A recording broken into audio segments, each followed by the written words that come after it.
আল্লাহ রাসূলের বিপক্ষে এখনো মানুষ বলে পৃথিবীর 70%। ইহুদিরা বলে, খ্রিস্টানরা বলে, নাসারা বলে, হিন্দু বলে, মুসলমানের মধ্যে একাংশ বলে গড ইজ নাথিং। তো বিষয়টা হলো মানুষ বিপক্ষে থাকবে। পৃথিবীতে আপনাদের বিপক্ষে লোক নাই, তো আমারও বিপক্ষে থাকবে। পৃথিবীর মানুষের মন্তব্য সবারই একরকম নয়, ঠিক আছে?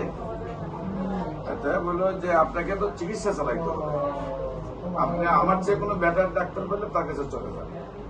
আর যদি আমাকে বেটার মনে করেন, দ্রুত চলে আসেন, রোগীর পরামর্শ করতে হবে, রোগী শেষ করে। চিকিৎসা করে শেষ করলে মনটা বুঝে থাকবে, চিকিৎসা করছে রোগী ঠিক নাই, কিন্তু পরামর্শ করতে হবে। আপনি আমার এখানে আসছেন না, আমার এখানে আসছেন না, আমার এখানে 100 জন ডাক্তার কাজ করে 3 শিফটে। হ্যাঁ, পৃথিবীর আর কোথাও আছে যে একজন হোমিওপ্যাথিক ডাক্তারের 3 শিফটে এমবিবিএস ডাক্তার সহ 100 জন করে ডাক্তার কাজ করে? তাহলে মন্তব্য এরপরও থাকবেই, এরপরও দেখবেন যে এখন আপনার লেট, আপনার রুগীটা লেট করলে রুগীটার অবস্থা শোচনীয় হয়ে যাবে, দ্রুত